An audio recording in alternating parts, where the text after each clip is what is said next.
Hello, everyone, and welcome back to Mindful Mastery. Today, we're talking with Natasha Soregaroli, who wrote Becoming Me Again. And this book reads more like a journal, like a letter from a good friend. It's all about her experience as a teenage girl and the struggles that come along with that and how she overcame them. So, I really enjoyed this conversation. She's a beautiful, beautiful human. And without giving too much away, I think you're going to like this one. So I hope you stick around, grab your tea, and let's get into it.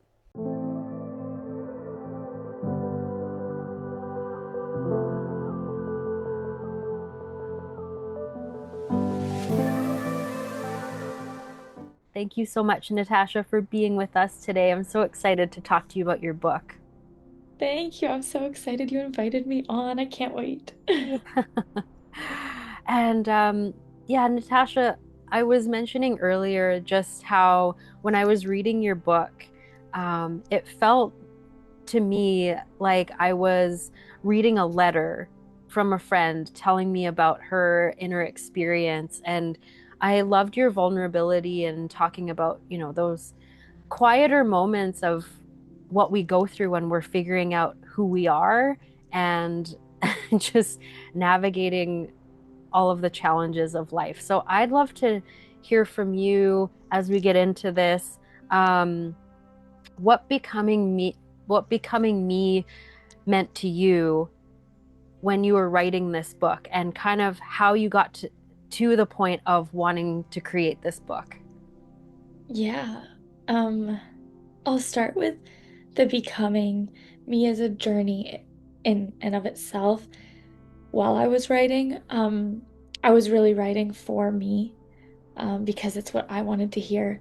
And I felt so alone, and all the options for books out there or for resources were written by older people, and I wanted to hear someone at my age in a similar voice and a similar perspective to what I had. Um, and the biggest thing about becoming me again and that word, those few words, is when I was a kid, I was super happy. And I was happy all the time. And I was just so joyful. And by the time I was a teenager, I'd lost so much of myself. I had no sparkle. I had no excitement. I was just, I felt like I'd had it all beat out of me. And so when I started to write that book, that's when I really started to explore coming back to my true self before I was kind of overwhelmed by everybody else's opinions and what everybody else was saying and listening to other people. As you know, people pleasing. Um, it's really about listening to yourself and who you were to help you become who you want to be as well. Yeah. That's a really beautiful thing. And you mentioned in your book and just now the outside influences and how that starts to creep in and influence your perception of yourself. Do you Mhm. remember kind of when that started for you and what started kind of getting into your head? Yeah, I mean, that's so hard because like it's a good question and I've given it a lot of thought, but it's so hard to pinpoint the exact moment because I think sometimes it's a slow process. It's a little bit here, a little bit there. It's like thoughts, they compound and they kind of one little thought doesn't feel like that much and then suddenly you're overwhelmed by everything because they've just built up. And it's the same with social media. You can be on it and think it's not affecting you because it's one little thing. And then the next minute, you're completely lost and feeling isolated. And so I wouldn't say it's a specific age, but I would say that when you start to listen to other people's opinions, it's probably around 7. And it just grows from there and it alters who you become. Um, as you get older, but it's probably earlier, to be honest. It's from when you were born. Like you're influenced by your environment no matter what. Um, and at the age that I started to let it get to me was probably a progression of all those years, but I felt it the most in high school. And I think it's because it started earlier, but I don't know when. Yeah. Well, and I think that's a really good point. It is hard to pinpoint because as I was reading your book too, I was thinking about my own experience in as a teenager. and and it is hard to pinpoint when those thoughts start. You can kind of figure out when it started to really impact you and your sense of self. But yeah, it's just little bit after little bit, and you're right, it does compound until, yeah, you're so consumed by it that you almost forget who you are. Exactly. Yeah. It's wild. And I was reading your book too. This just popped into my head, about when you first signed into Instagram and how, you entered this whole other world. Um, I'd love to hear more about what that experience was like for you, because you said that you didn't have access to these platforms like your friends did for a while. Yeah, so I didn't have a phone as early as most of my friends, so I was quite protected in that way.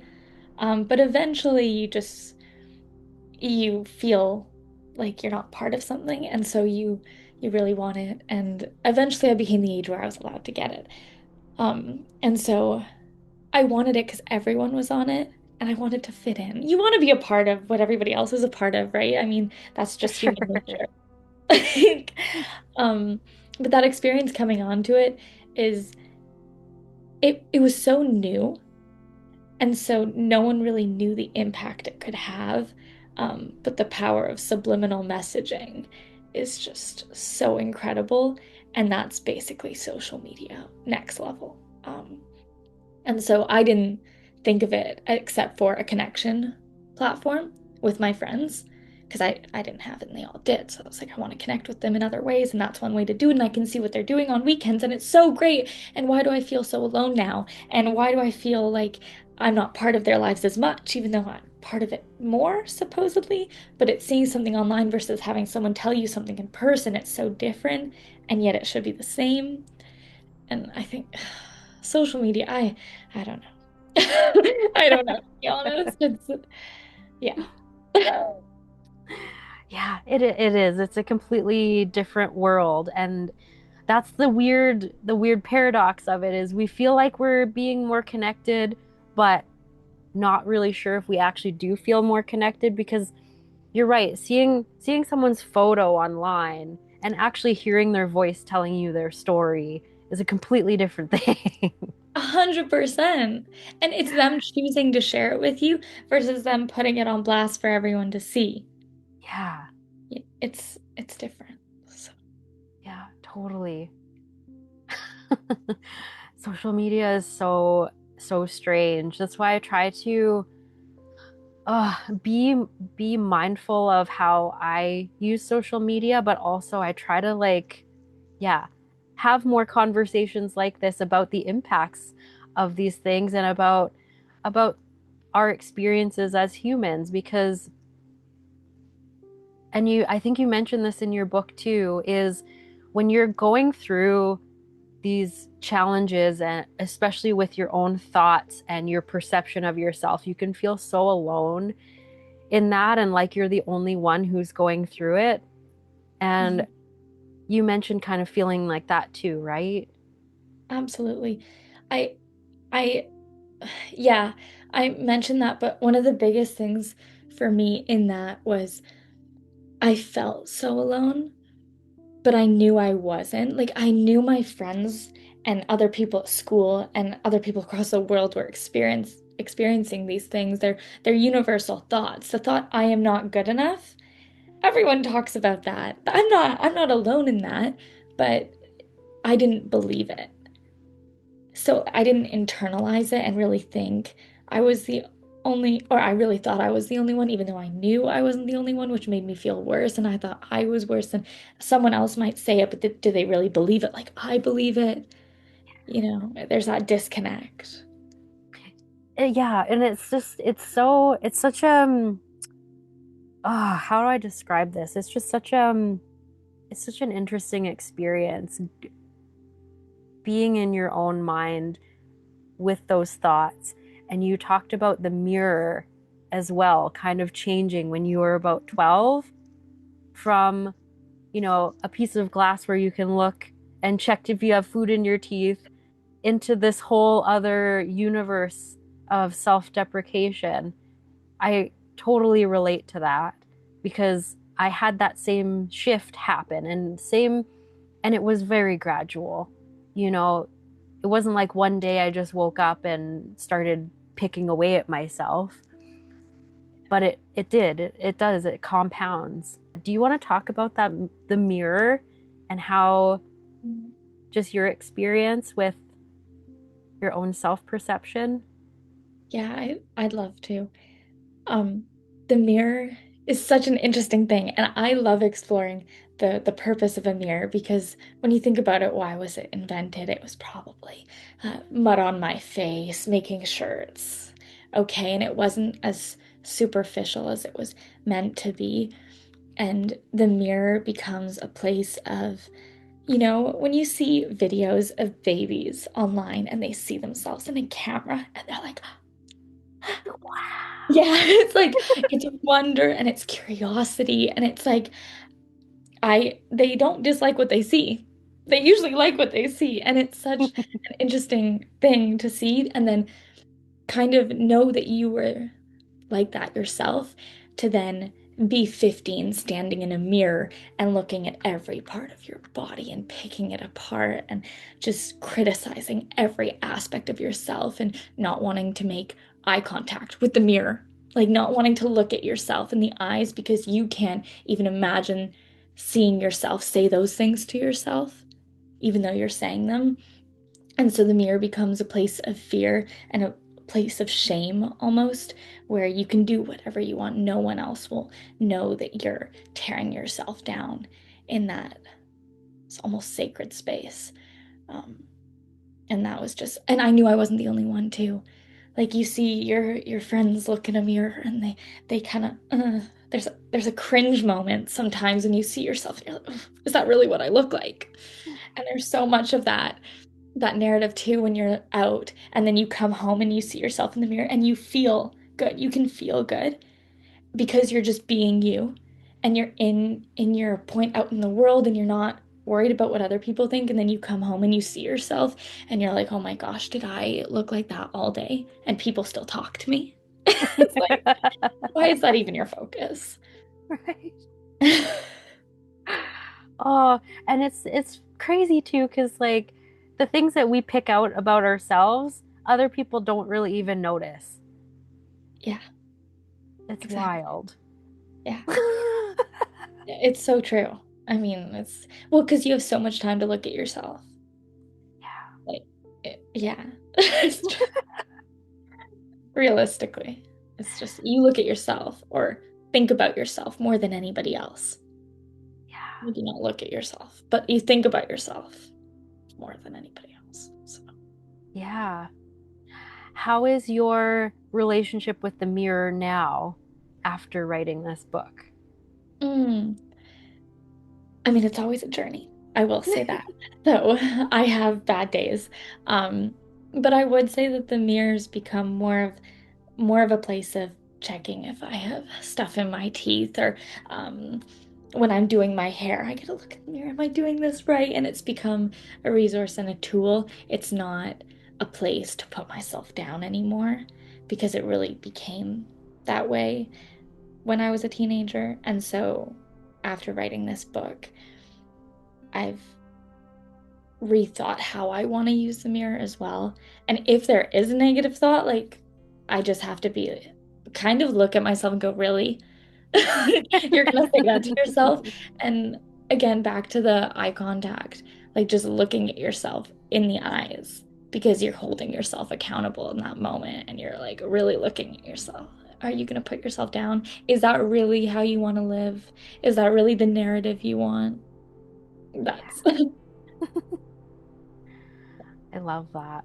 So I'd love to hear too, kind of what was your process in healing your self-image? Because you mentioned that it's a lot about choice. I really agree with that. I'd love to know what were some of the choices that you've made to, yeah, have a healthier sense of self and to kind of put I know it's hard to actually put all of those negative thoughts to bed, but what are some ways that you've kind of learned how to manage that and maybe flip the script for yourself?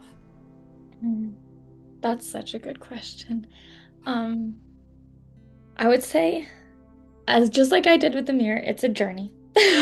Life is a journey, and so it's always the different choices you make, and they negative thoughts just have not gone away. They're still there, and it's really how you deal with them, and it really, as you said, it's a choice. Um, I would say that for me, when I'm feeling those negative thoughts, it's because I'm spending too much time thinking about me, and I don't feel beautiful when I think about me or do things for me. I feel beautiful and kind when I'm in service, when I'm helping other people. And so to kind of reconnect with my own body image, if I want to feel confident in the way I am and be proud of who I am, it really starts internally with how I act in the world and how I act with other people.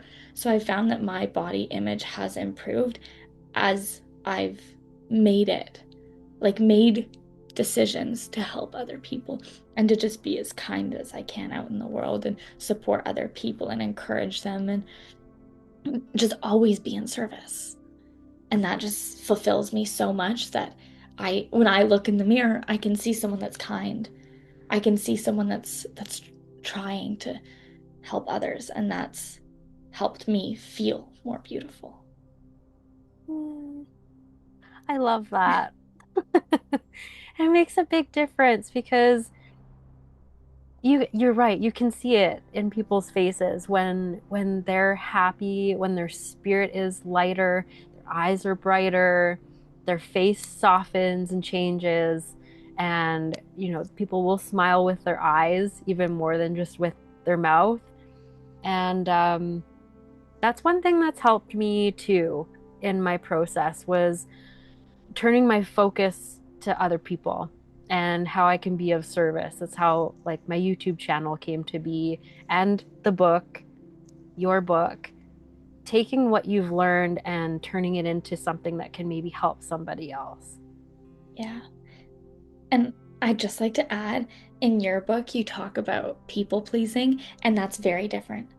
I would like to say that's very different when you're doing it to at the cost of yourself. If it doesn't feel aligned with your values, just like it's not about people pleasing. It's about being in service of others when it's aligned with who you want to be in the world. Yes. And that is a big difference. But I think a thread that runs through both of our books is learning to be kind to yourself. That's a big deal, and it's a process like you said, but learning to be kind to yourself really, and how you treat yourself kind of influences how you are in the world as well. Have you found that? 100%. If you put yourself down, you're more likely to put others down. It's, I mean, when other people are bullying you, it's always growing up. My parents were always like, what are they going through? If you can understand that what they're pointing out to you is their own insecurity, like, it can't really hurt you because you're like, oh, you're hurting. That's why you're hurting me. I'm sorry for you. How can I help you? Like, it's really understanding where it comes from. Um, and being kind to yourself allows you to be kind with others. So if you want to be kind with others as well, I mean, it's both ways. Start being kind to others, you'll feel kinder to yourself. Like Mm. the circle. Yeah, totally. So, what are some of the ways that you're in service? That's a good question. I think it comes down to the little things. And so, I mean, with my grandma, I always want to be there for her. I always want to be like in service. How can I help? And it's that little thing with my friends. What are your goals? How can we make that work? I've met a lot of people recently, especially through my book, and just helping them talk things through or looking at where they want to go in the future and really sitting in that place of possibility and exploring things together and helping them see the opportunity and the possibility and having these great conversations that support them but also fulfill me as well. It's incredible. And then it's also as basic as I'm a server part-time. And that is the most in service you can be because you're in the service industry. You're a Yeah. server. No, I'm just kidding. But It's true though. I love it. I love to make people happy and give them the best experience possible and make them laugh and bring them the food they want. And if they have a birthday, celebrate their birthday. And it's just and you're walking down the street, you see someone that needs help, like help them. Don't be afraid to help. You see someone fall, help them get back up. It's, Mm. it's just being out in the world and wanting to help. Yeah, that's a beautiful thing. And you can see it in your face that you've tapped back into your joy, which is awesome to see. Yeah, I love it so much. But I think as humans, we're almost programmed to. We're not selfish people, I don't think. I think we're meant to help others. We're meant to be in a community and support each other. And throughout, somehow we've gotten lost and think it's all about how do I survive? Maybe we start by helping other people, and the community is what connects us and helps us survive and helps us flourish. Yeah, and I think that's what, like we were talking about social media and the difference between the online world and actually having a in like face-to-face connection. Mhm. Because I feel like a lot of the issues that we face, the mental health issues, are because we feel disconnected and we're by ourselves in our heads for too long. Yeah, much too long. Yeah, we have too much time to think sometimes. Um, Mhm. and that's such an interesting thing that you bring up because so many people say, don't don't try to be too busy, like really spend time with yourself and get to know yourself. But when you're a teenager, that's the last thing I needed because the more time I had to overthink, it never went well. And I wasn't sure who I was, what I wanted to do. And so the more things I did, it allowed me to get closer to who I wanted to become and what I found interesting and what I found fun. That's a good point. Just getting out into the world, you start to figure out, okay, what you do like, what you don't like, what your preferences are, which direction you want to go in, and just getting out and exploring. Yeah. It's so important to do that. Hmm. Yeah. What are you exploring right now outside of serving? Mm. I'm, well, I work for a tech startup as well. Um, and so that's been really fun. I just graduated from university. So I'm very much in my exploring who I am, who I want to be, what kind of job I want. You, I was always told like after university, you kind of have it figured out, you kind of have a plan. No, what? Nobody does. No. Yeah, I mean, when you're 18, you think, okay, go to university, get a job, work, and you'll be fine. Um, and I feel more lost right now in who I want to be and what I want to do than I did at 18. Yeah. Um, and it's so bizarre. So right now I'm really trying to explore everything. I work remote right now, and Okay. so that's an interesting experience. And so I've started to go to coffee shops to work or get out because working from home can be very isolating and disconnected. And so just being around other people really helps. Going for walks outside is so helpful. But exploring like who I want to be, I'm trying different things. I try random activities. I Whenever I hang out with friends, I want to try something new, try cooking something different. Um, but I'm really encouraged to be more out in the world. I think that's my biggest thing growing up in high school, a big part of hanging out with friends was doing things at home, which you're in high school. But it's it's an interesting environment to be in because the outdoors, as I'm sure you know, has a different frequency when you're outside. Like the energy in the world in the air feels so refreshing and rejuvenating. Yeah. And working, you're inside 40 hours a week, so you don't feel that fresh air. I really took the conversation a completely different way, but That's okay. in terms of exploring what I want to do, I'm just trying everything. I'm not saying no to anything. I'm volunteering a bit more. Um, I'm trying sports, just whatever. I just say yes. That's the new thing. Just saying yes. Want to try this? Yes. I love it. Well, and that's the thing. Like, we feel like we need to have a whole plan, and you're reading my book, so you'll see that I went like done so many things, but you just never know. I'm at a point now where I'm like, wow, okay, so what I learned from there and there and there and there and there and there all comes together and is helping me in what I'm doing now.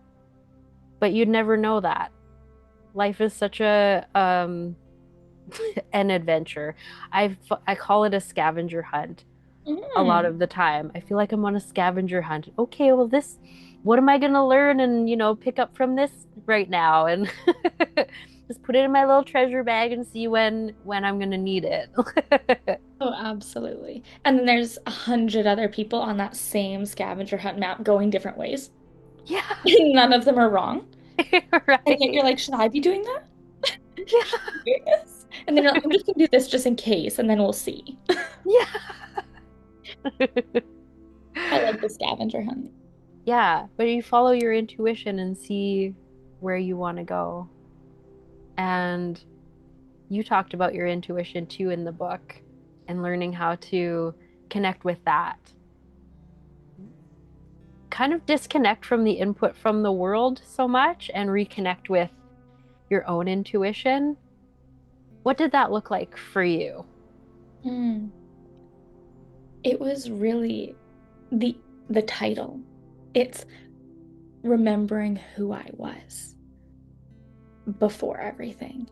And it wasn't necessarily specific things, but it's remembering certain feelings.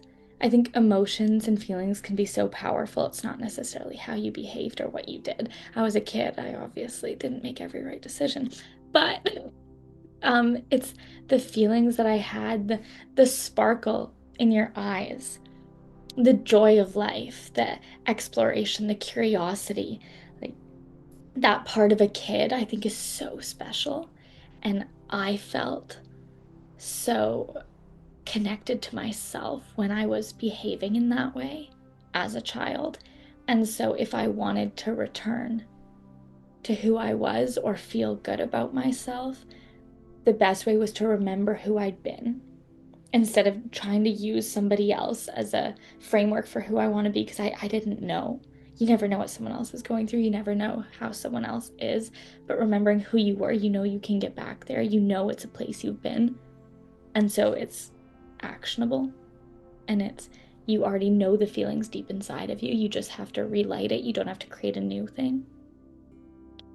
And so for me, that was the biggest thing is remembering the feelings that I used to love to have that I felt like I didn't have anymore.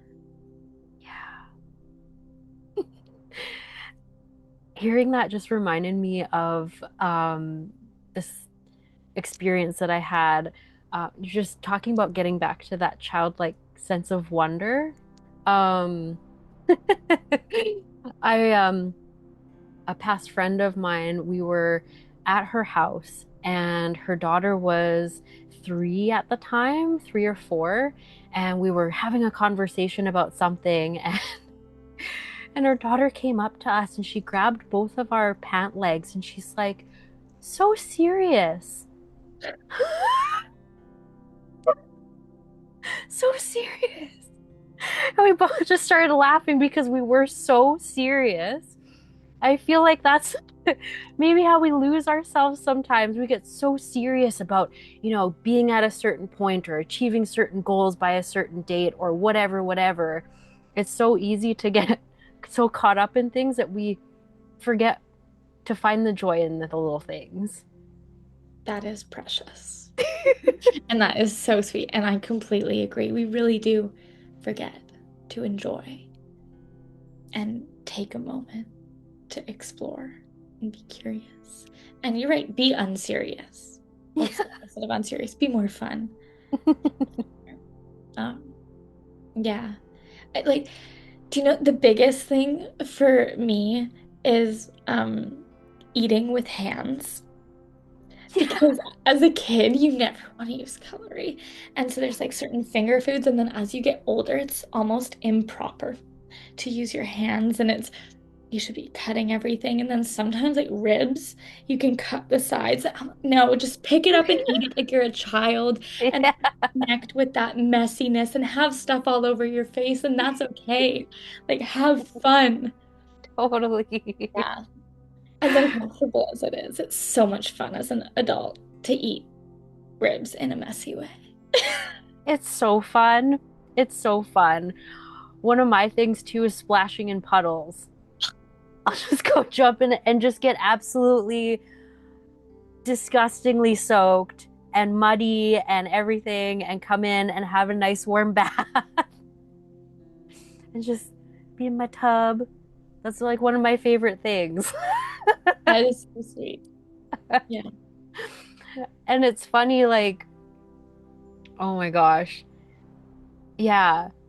Having that, allowing yourself to have those bits of joy, it actually changes your whole frequency, your whole energy, your whole face, how you interact with everybody.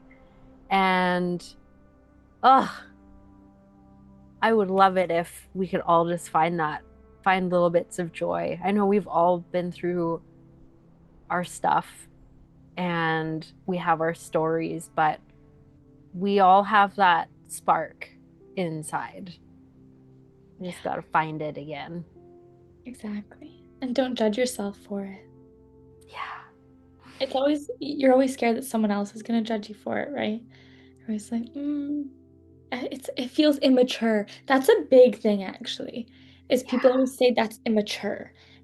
Is it immature or is it fun? Yeah. Let's differentiate the two. Exactly. Yeah. Yeah, you don't have to always be serious. Like, yes, take care of your responsibilities, but also go have some fun, man. Yeah. Honestly, I feel like we all have that underneath all of what the world told us we should be. Where is it? Wasn't there a quote about that floating around the internet? It's like, oh, of course it's going to leave my brain now. Yeah, something about remembering who you were before the world told you who to be. Yeah. I mean, if that was your quote, you can just quote yourself.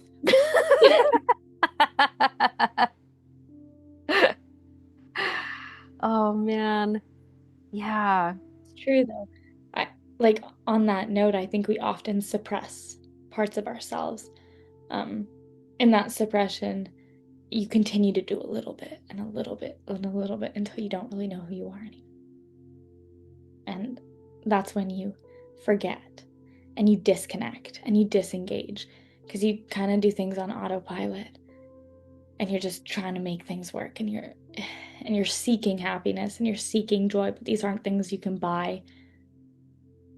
Like, and anyone can achieve it. Yeah. At any time. I feel like so many of us were constantly moving the goalpost. Well, when I get here, then I'll be happy. When I have this, then I'll be happy. When I find my person, then I'll be happy. But you could choose to be happy right now. Yeah.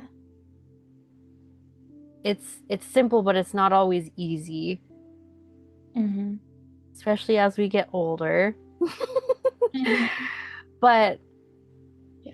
yeah, but you're right. And I was it the last chapter of your book you were talking about choices.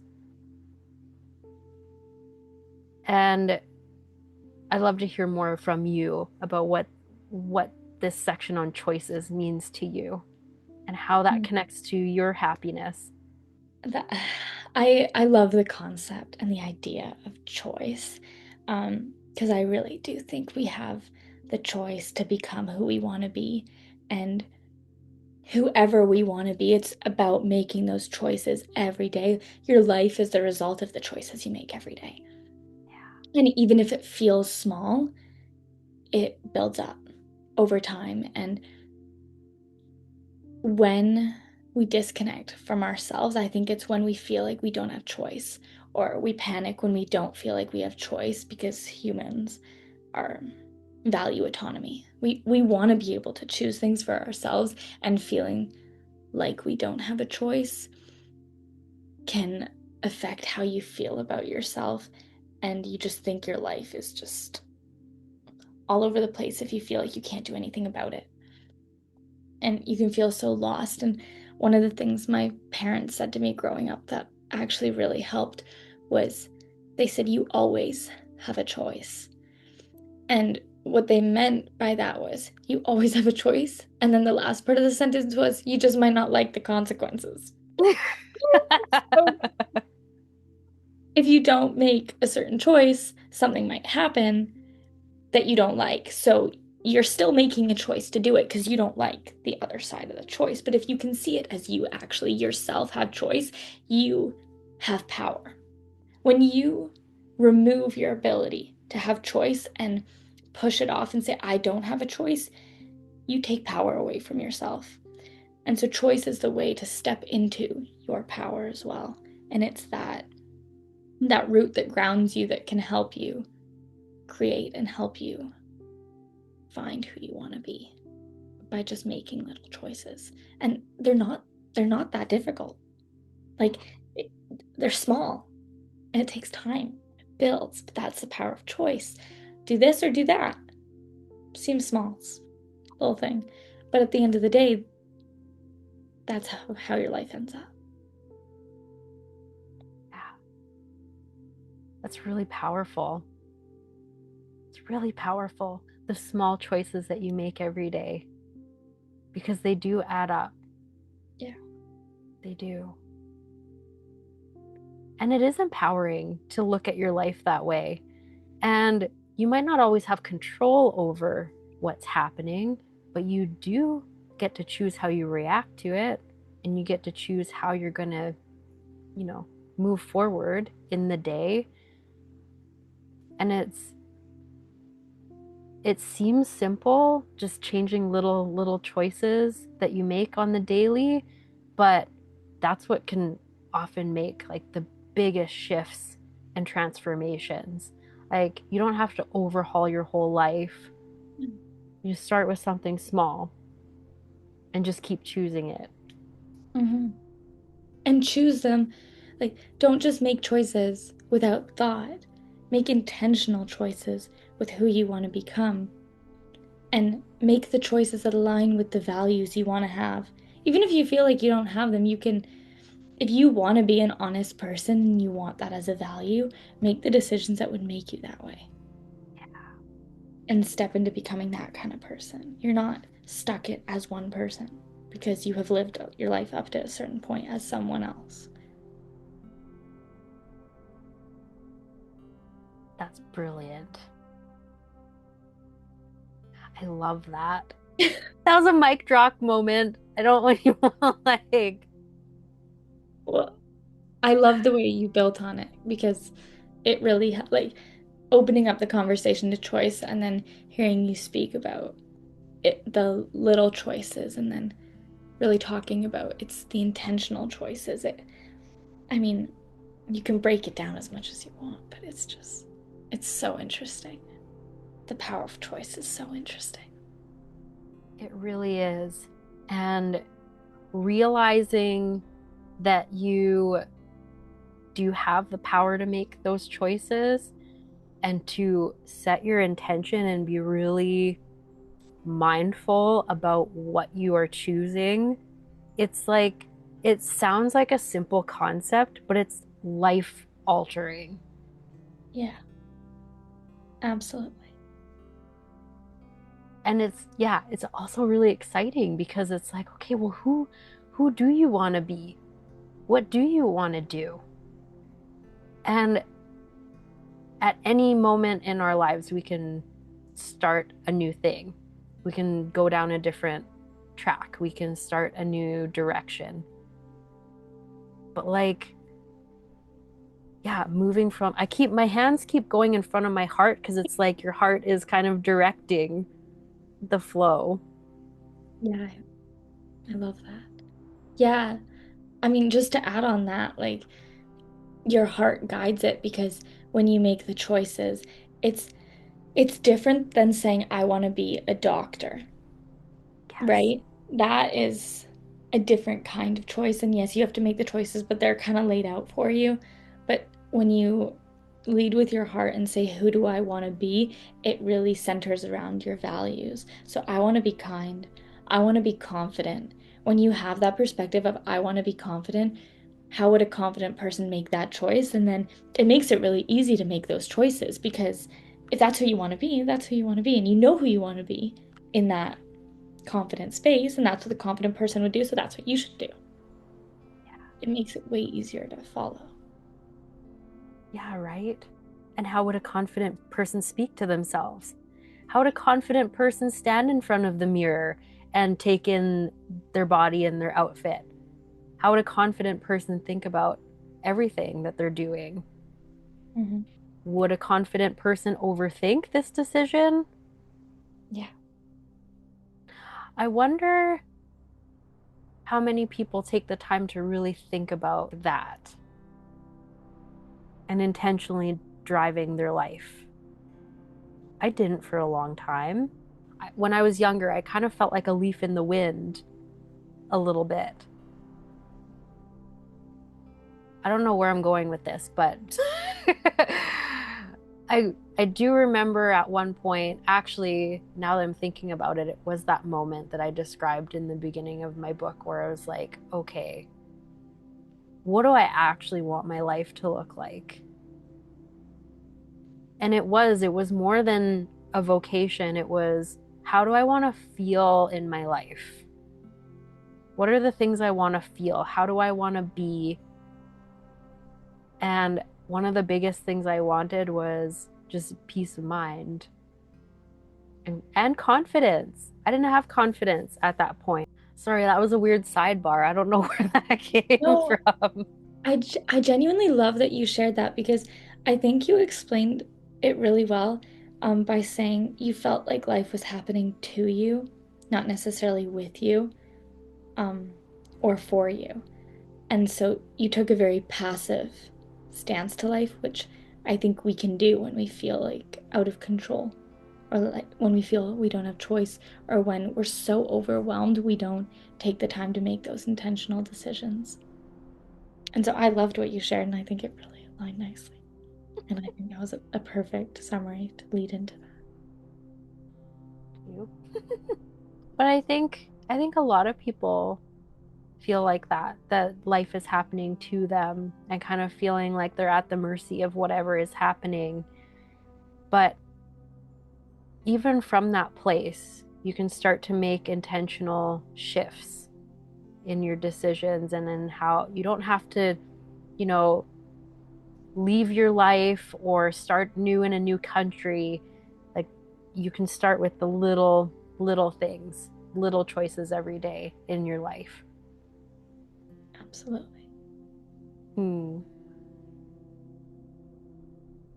This is such a great conversation. Yeah, I really appreciate it because I think so many people um, don't have the space to share, don't feel comfortable sharing.